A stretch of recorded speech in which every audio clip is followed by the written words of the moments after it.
What's up, dude? What are you doing? Come here. You want to sit down and be a good boy? It was my first time really encountering being bullied. Was that in Pleasant? That was in Pleasanton, yeah. And I was bullied pretty bad. In 5th grade, I was bullied by like a ton of kids. Like after school, there was a mob of kids that were at the park, and people were hitting me.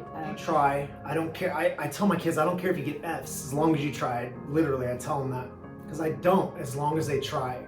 And if they need help, we're going to give them the help they need. But I'm a big proponent of do not bully people and treat them with respect. Like I always preach that.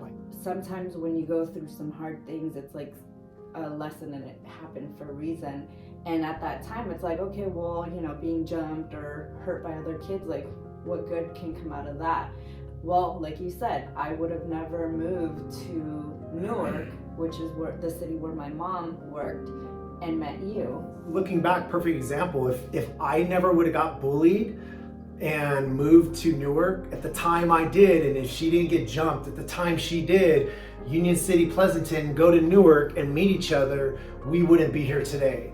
Yeah. And I wouldn't have 4 beautiful kids. She wouldn't and as a well. Grandbaby. And a My mom, when she came here to the United States, me and my sisters were still in the Philippines. She actually got into real estate, and it's funny because I remember being a little kid, probably like 10 years old, and my mom would have us like roll up flyers and put them at the neighbor's mailbox or door.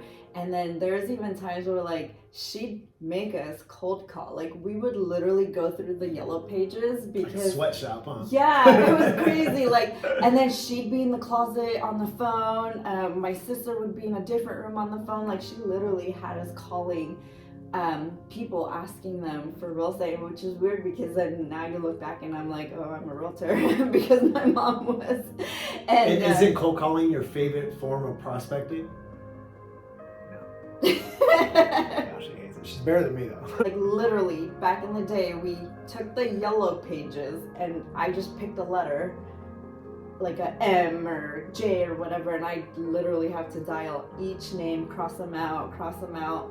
And you would have to dial the phone. It wasn't on a cell phone, it was on 1953 or something. But we're making it happen, man. I'm making $10 an hour every single day, and life's good. We got our apartment, life's great. And then you got your first client, which was my grandparents, and which was a house that I grew up in my whole life in Newark, where I met Rose. I was a broke kid,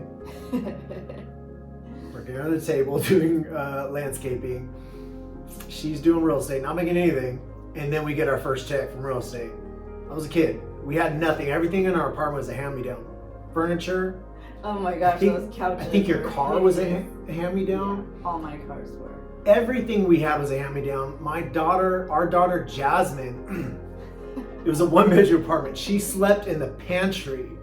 For you guys, that was big. Hopefully there's people out there listening right now, but it's pretty cool. She slept in a big pantry, no windows, no bathroom, but we made it a room. The guy that kept the cash. Yeah, I kept the cash under the mattress.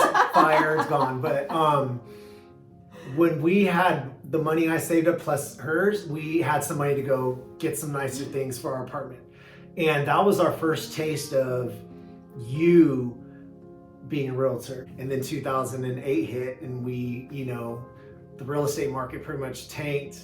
We had a big mortgage on 2 houses, and no more money coming in. What's up, dude? What are you doing? Come here. You want to sit down and be a good boy? Showing houses with a belly to here. Yeah. And writing offers over and over and over again, and none getting accepted. You go and show houses again, showing houses again, and me, I'm working 50, 60 hours of my apprenticeship plus night school, and she's raising kids, showing houses. But then I found a coaching program that taught me how to do social media, and that's when I was like, okay, this is it. I could reach so many people. They can like me for who I am.